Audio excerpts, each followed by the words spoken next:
Hi everybody, welcome back to the Young Grower. So today we are up in the Polytunnel and it's time to get the place ready for growing. Yeah, I've been in here all day cleaning it, but now it is nearly clean. So I thought we could have a quick catch up, talk about how I'm growing in here, talk about self-watering pots, because it's the second year I'm growing these now, so I thought we could just have a little talk about them, tell you my opinion on them, and show you what I'm going to do. I'm not going to do a how-to on show you how to set every single one up, because I want to get this Polytunnel all set up today. But we do have more of these, and I'm also going to be getting more of these from Greenhouse Sensation soon, and we can do a video setting them up and go into a little bit more detail about them. But today I thought we would just show you about, bring you along with us, and hopefully give you a bit of inspiration, a bit of knowledge, or just give you something to watch.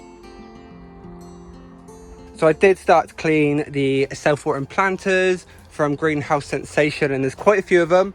These are the root veg ones that we grow carrots, sweet potatoes in. They did amazing. I was looking at the carrots. Beautiful. I've got about 12 different varieties of carrots this year. So we've got 8 pots here, and hopefully I'm getting another 4 of these lot, and yeah, we can grow a lot more carrots. And then I'm going to be planting stuff like garlic in them and a few other different things. We've got lots of cool things to plant this year, what I'm very excited about. And then we have like the salad planter, and then we have all the tomato ones, and I need to give them all a wipe down. But I haven't gone crazy when I wipe them down. I've just got the brush, brushed them off, and I've just wiped the tops. I haven't wiped underneath, just the top, so it looks a bit cleaner. And now I've got to get on with doing the rest, but I'm not going to bore you, show you all this. My memory's not going to allow me to record it all to speed it up either. So we'll get this done. I'm going to get them all cleaned and get everything set up. We've got compost to go in them from Dalefoot Compost. So there's lots to do in not that much time. Probably noticed all the seeds are gone. I removed all that sort of stuff and I've put everything in here. So all the seeds starting stuff is in here now. Yeah, we've got lots of shelves all set up. I should have done this a bit sooner, but there's been lots going on. But lots of seeds are germinating. We've got chard, beetroot, leeks, mixture of brassicas, the garlic, onions, then what's that, spring onions, and then we have Azura Star, so more brassicas. We have the peas, sweet peas, first giant sunflowers have started to come up.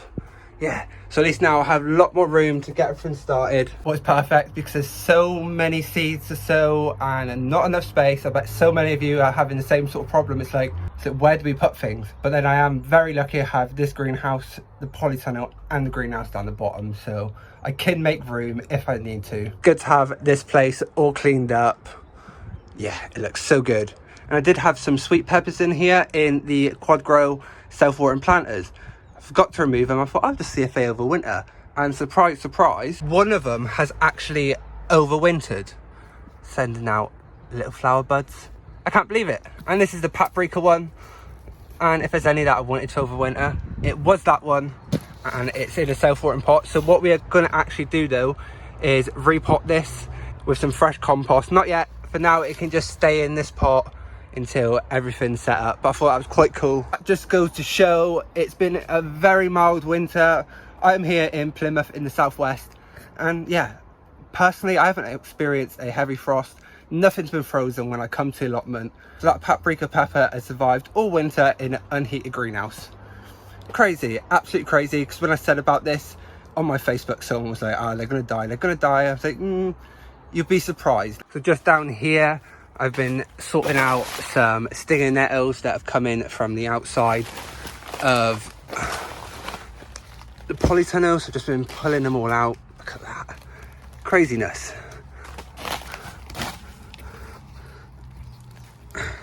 But this is just the last little bits the other day. So I pulled a stupid amount out. It was absolutely crazy. Let's get these last bits.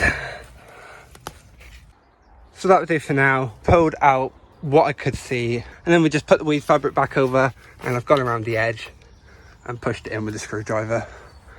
Eventually I do want to redo the floor in here.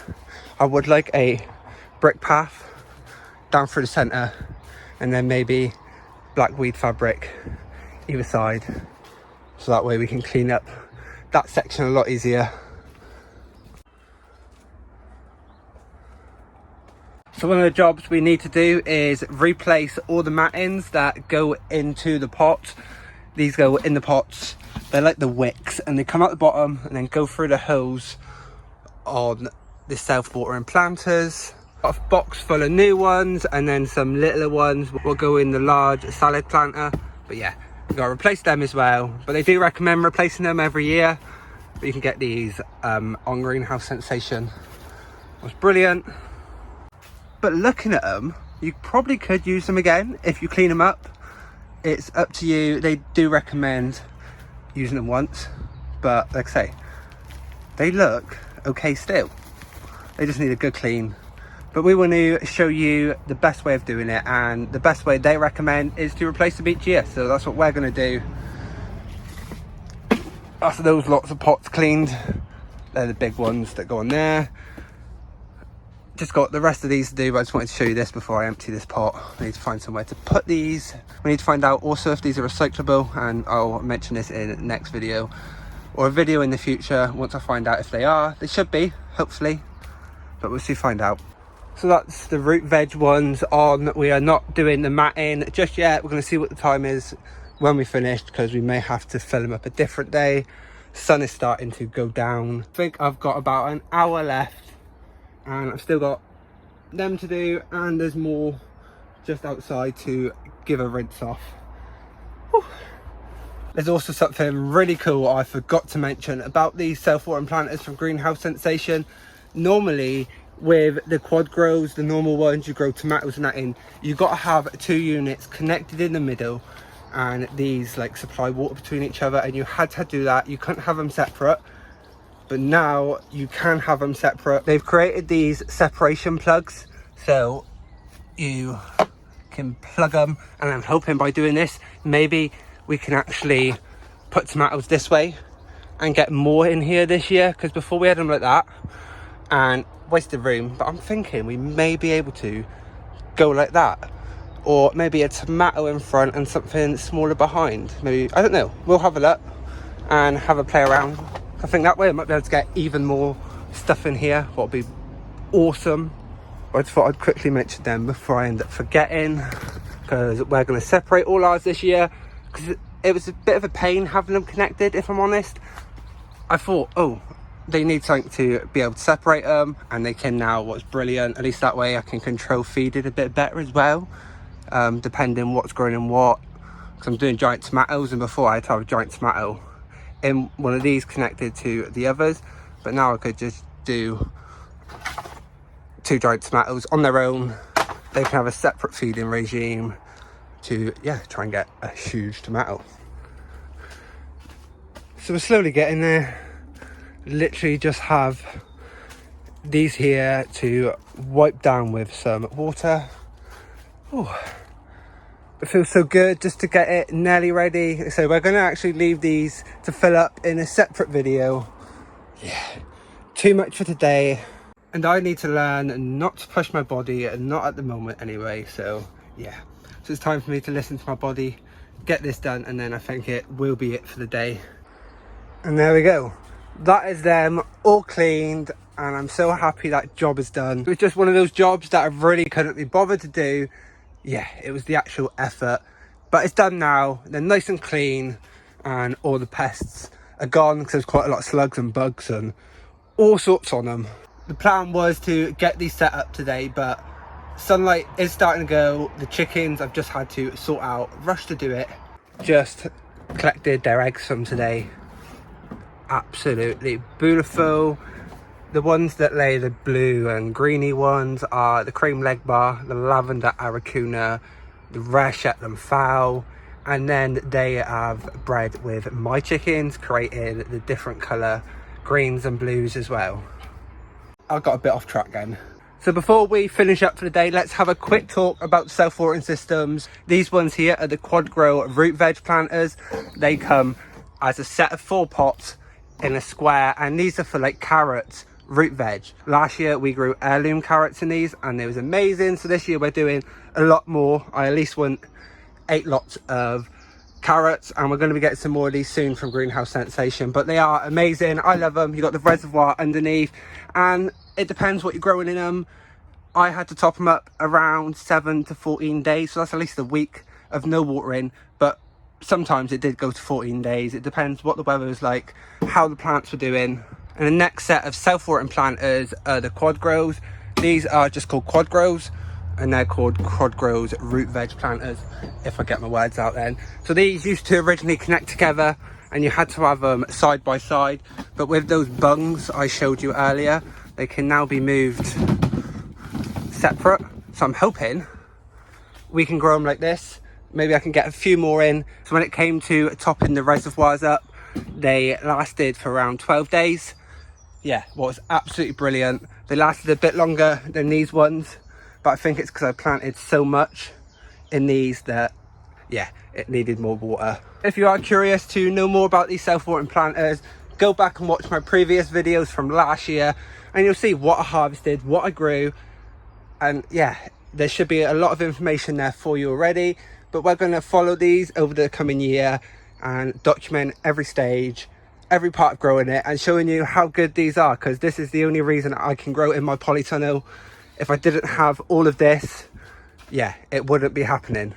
So I'm not sure if I actually said about this one. We have the salad and veg large planter. I'm actually going to get another one of these and it's going to go under there, and I'm going to do the garlic, turmeric and a few things like that in there. That'll be awesome.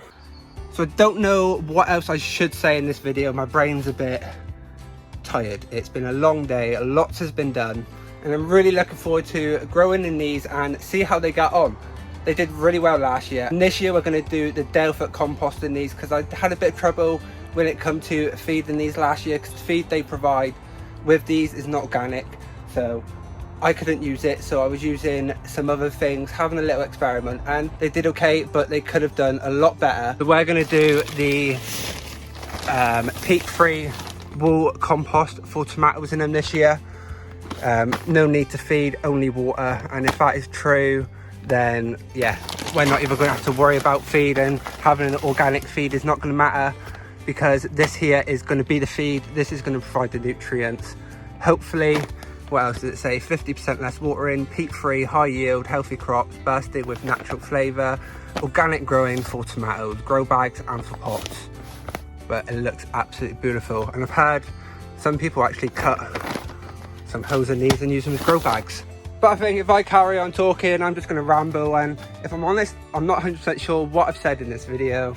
I'm hoping I've given you enough information, but I just thought I'd bring you along while we set these up. It's starting to get dark, the sun's gone, the chickens have all gone away. But it's so good to have the polytunnel organised, clean. We still got to finish sorting out a few bits here. So in the next video, we are going to get around to filling up these, getting them ready to actually plant in. I got seeds to sow direct, like carrots and a few other things, so we need to get these ready ASAP, and it gives me another reason to do another video. So thank you all for watching, and we'll see each other soon.